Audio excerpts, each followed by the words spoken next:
Patient का अंदर erectile dysfunction की समस्या, लिंग में तनाव की समस्या, जिस समस्या के लिए वो मेनली मेरे पास आए हुए थे मेरे वीडियोस देख के मेरे पास ट्रीटमेंट कराने के लिए, वो समस्या भी पूरी तरह सही हो चुका है अब।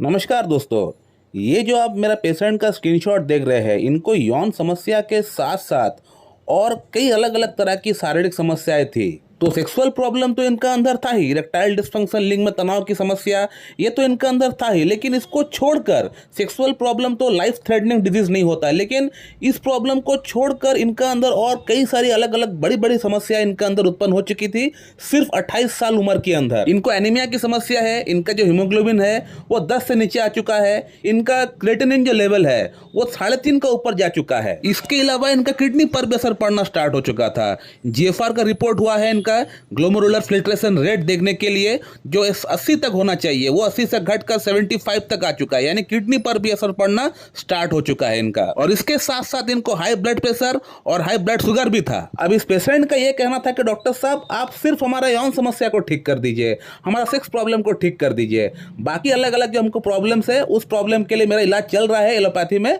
उसका वहां पे चलने दीजिए, आप सिर्फ हमारा यौन समस्या के ऊपर फोकस करके उसको ठीक कर दीजिए। तो इस पेशेंट को मैंने समझाया है और इस वीडियो के माध्यम से मैं उन पेशेंट को भी समझाना चाहता हूं जो कहीं पे इलाज कराना चाहते हैं या इस तरह का सवाल करते हैं डॉक्टर के पास जाके कि डॉक्टर साहब आप हमारा ये प्रॉब्लम ठीक कर दीजिए, बाकी जो प्रॉब्लम्स है उसको आप वैसे ही छोड़ दीजिए, वो मेरा कहीं और जगह से इलाज चल रहा है उसको वहाँ से चलने दीजिए। तो जो लोग इस तरह का सवाल करते हैं तो इन सभी पेशेंट के लिए मैं इस वीडियो में आंसर देता हूं कि इस तरह का ट्रीटमेंट होम्योपैथी में संभव नहीं होता है। हम लोग होम्योपैथी में एज ए पेशेंट को होल ट्रीटमेंट करते हैं, यानी हम एक जो मेडिसिन सिलेक्शन करके एक जो मेडिसिन आपको ऊपर देते हैं वो medicine top to the bottom काम करता है आपका अंदर सभी प्रॉब्लम्स को वो एक ही मेडिसिन सही करेगी। ऐसा नहीं कि आपको 3-4 प्रॉब्लम है तो एक मेडिसिन हम दिए आपको तो वो मेडिसिन आपको उस पर्टिकुलर फलाना प्रॉब्लम के लिए ही आपको इस्तेमाल करना है और वही प्रॉब्लम वो सॉल्व करेगी, बाकी प्रॉब्लम का एज इट इज वो छोड़ देगी। ऐसा हमारा मेडिसिन काम नहीं करता है। हमारा मेडिसिन आपका पूरा इम्यून सिस्टम को सही करने का प्रयास करता है ताकि आपका जो रोग प्रतिरोध जो शक्ति है वो बढ़ जाए और आपका शरीर खुद, आपका बॉडी की जो वाइटल फोर्स है वो खुद आपका अंदर जो डिजीज है उसके अगेंस्ट में लड़ सके। हमारा मेडिसिन काम नहीं करती है, हमारा मेडिसिन सिर्फ इतना काम करती है कि आपका बॉडी के अंदर, हमारा बॉडी के अंदर एक वाइटल फोर्स है, एक जीवनी शक्ति है, सबका अंदर है, वो जीवनी शक्ति को बढ़ा देता है ताकि वो जीवनी शक्ति खुद फाइट कर सके, जो हमारे अंदर डिजीज जो पैदा हुआ है, जो उत्पन्न हुआ है उसका अगेंस्ट में लड़ सके। अब प्रॉब्लम यहाँ पे आता है कि होम्योपैथी में जीवनी शक्ति को बढ़ाने के लिए, हमारा इम्यून सिस्टम को बढ़ाने के लिए कोई फिक्स मेडिसिन नहीं होता है। मेडिसिन तो है लेकिन बहुत सारी मेडिसिन है, वो सभी मेडिसिन कुछ ना कुछ लक्षण के आधार पर काम करती है। अब आपको कौन सा मेडिसिन का दरकार है, कौन सा मेडिसिन का लक्षण आपका लक्षण से मैच कर रहा है, इसको जानने के लिए आपको किसी अच्छी डॉक्टर के पास जाके उनसे कंसल्ट करना पड़ेगा और वही डॉक्टर सिलेक्शन कर पाएगा कि आपका अंदर कौन सा मेडिसिन का दरकार है। अब इस पेशेंट की अगर बात करें तो इस पेशेंट का अंदर प्रॉब्लम्स तो बहुत सारी है, यानी पैथोलॉजिकल सिम्टम्स तो बहुत सारी है, लेकिन इनका मेंटल सिम्टम्स या शारीरिक कोई सिम्टम फिक्स नहीं है। सिम्टम्स अनेक लेकिन कोई फिक्स सिम्टम नहीं है जो कि मैं कोई पर्टिकुलर मेडिसिन को मैं प्रिस्क्राइब कर सकूं। ऐसा एक डॉक्टर के लाइफ में बहुत बार होता है कि एक पेशेंट ऐसा आया हुआ है जिसका अंदर पैथोलॉजिकल सिम्टम्स तो बहुत सारी है, यानी प्रॉब्लम्स तो बहुत सारी है, लेकिन कोई फिक्स मेडिसिन का सिलेक्शन नहीं हो पा रहा है क्योंकि उसका जो सिम्टम्स है, उसका जो लक्षण है, चाहे मेंटल सिम्टम्स हो, चाहे फिजिकल जनरल्स हो, या कोई और कुछ सिम्टम PQRS कह लीजिए या कोई कॉन्कॉन्डेंट्स कह लीजिए, कोई भी फिक्स नहीं है, कुछ भी फिक्स सिम्टम्स नहीं आ रहा है जिसका ऊपर हम लोग बेस करके एक मेडिसिन का हम लोग सिलेक्शन कर सके।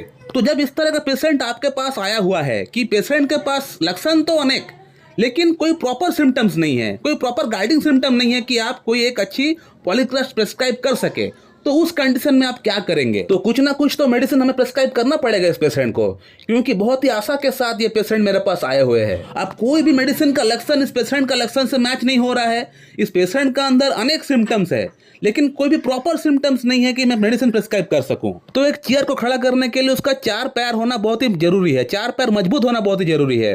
तो सिमिलरली यहाँ भी हम लोग जो मेडिसिन प्रिस्क्राइब करते हैं उसका भी कुछ बेस होता है, वो बेस अगर स्ट्रांग नहीं होगा तो वो मेडिसिन दे के कोई लाभ नहीं होता है। लेकिन ऐसा पेशेंट आपको लाइफ में आएंगे, जो जूनियर डॉक्टर्स हमारे वीडियोस देख रहे हैं उनको समझ में आएगा कि ऐसा पेशेंट आपको लाइफ में बहुत आएंगे। तो आप कैसे इस तरह के पेशेंट को टैकल करेंगे? तो इसको पता करने के लिए पहला बात, आपका मेटेरिया मेडिका बहुत स्ट्रांग होना चाहिए। बिना मेटेरिया मेडिका को स्ट्रांग किए बगैर आप इस तरह का केसेस को सॉल्व नहीं कर पाएंगे, क्योंकि इस तरह के केसेस के अंदर आपको पेशेंट का तो केस टेकिंग करना ही है, लेकिन पेशेंट का केस टेकिंग के साथ साथ आपको मेडिसिन का भी केस टेकिंग करना पड़ेगा। अब वो कैसे? जैसे कि आपको लग रहा है कि पेशेंट शायद लाइकोपोडियम का होगा, तो लाइकोपोडियम का जो सवाल होता है वो आप पेशेंट से करना स्टार्ट कर दिए। फिर आपको लग रहा है एट द पॉइंट कि ये पेशेंट लाइकोपोडियम नहीं है, लाइकोपोडियम को आप छोड़ दिए, फिर सल्फर को आप लेके आए, सल्फर का सवाल करना स्टार्ट कर दिए, फिर लग रहा है सल्फर नहीं है, फिर आप जो है फॉस्फोरस को लेके आए, फॉस्फोरस को छोड़ दिया। तो इस तरह से आपको एक एक मेडिसिन को उठा के आपको रखना पड़ेगा और उसके अकॉर्डिंग आपको पेशेंट को सवाल करना स्टार्ट करना पड़ेगा। तो इस पेशेंट के अंदर मैंने इस पेशेंट को कार्सिनोसिन प्रिस्क्राइब किया हुआ है। कार्सिनोसिन जो है एक बहुत बड़ी पॉलीक्रस्ट रेमेडी है, ये कैंसर सेल से बनी हुई एक मेडिसिन है and carcinosin is the well selected remedy for such type of cases, जहां पेशेंट का अंदर पैथोलॉजिकल सिम्टम्स तो बहुत सारी है, लेकिन फिजिकल सिम्टम्स, मेंटल सिम्टम्स कुछ भी नहीं है, या है तो वो कंप्लीट नहीं है, कोई एक पर्टिकुलर रेमेडी को इंडिकेट नहीं कर रहा है।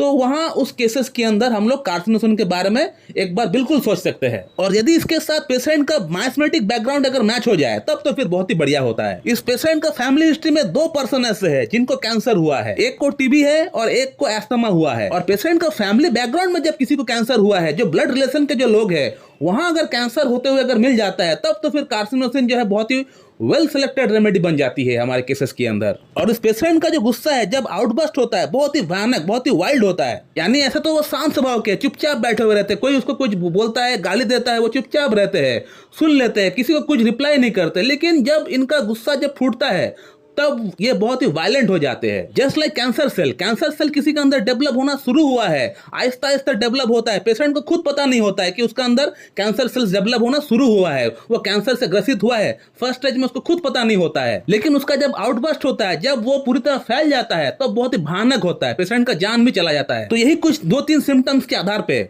मैंने इस पेशेंट को कार्सिनोसिन प्रिस्क्राइब किया है। कार्सिनोसिन 200 मैंने इनको पहले दिए थे, पहले 2 महीने के लिए, उसके बाद कार्सिनोसिन 1M, उसके बाद कार्सिनोसिन 10M, उसके बाद 50M, उसके बाद CM। और आज इस पेशेंट का हमारे पास ट्रीटमेंट को चलते हुए लगभग 1 साल हो रहा है। और इस 1 साल के अंदर इस पेशेंट का प्रॉब्लम 100% सभी प्रॉब्लम सॉल्व हुआ है। पेशेंट मेरे पास आए थे सिर्फ सेक्सुअल प्रॉब्लम को ठीक करने के लिए, लेकिन इन रिटर्न पेशेंट का जो जो अलग अलग समस्याएं थी वो सभी समस्याएं ठीक हो चुका है पेशेंट का। पेशेंट का फीडबैक आप देख सकते हैं, मैं रिपोर्ट्स भी लगा देता हूं पेशेंट का। पेशेंट का हीमोग्लोबिन नॉर्मल हो चुका है, पेशेंट का क्रिएटिनिन लेवल ठीक हो चुका है। जीएफआर का रिपोर्ट हम नहीं कराए क्योंकि क्रिएटिनिन अगर उनका सही हुआ है तो जीएफआर ऑटोमेटिक सही हो जाएगा। ब्लड शुगर लेवल सही हो चुका है, ब्लड प्रेशर लेवल सही हो चुका है। और पेशेंट का अंदर इरेक्टाइल डिस्फंक्शन की समस्या, लिंग में तनाव की समस्या, जिस समस्या के लिए वो मेनली मेरे पास आए हुए थे मेरे वीडियोस देख के मेरे पास ट्रीटमेंट कराने के लिए, वो समस्या भी पूरी तरह सही हो चुका है अब। सो माय डियर फ्रेंड, आपने फिर से मेरा इस वीडियो के माध्यम से आपने ये देखा कि कैसे हम लोग होम्योपैथिक ट्रीटमेंट से मिराकल कर सकते हैं। लेकिन इसके लिए आपको किसी एक अच्छी क्लासिकल एमडी होम्योपैथ के पास जाके उनके सामने बैठ के थॉरोली केस टेकिंग देख के आपको ट्रीटमेंट स्टार्ट करना पड़ेगा, तभी जाके आपका प्रॉब्लम सॉल्व हो पाएगा। दोस्तों, मैं उम्मीद करता हूं कि आप लोगों को ये वीडियो अच्छी लगी होगी। अगर अच्छी लगी है तो एक लाइक जरूर कर दीजिएगा और मेरे चैनल को सब्सक्राइब कर दीजिएगा। So thank you very much and have a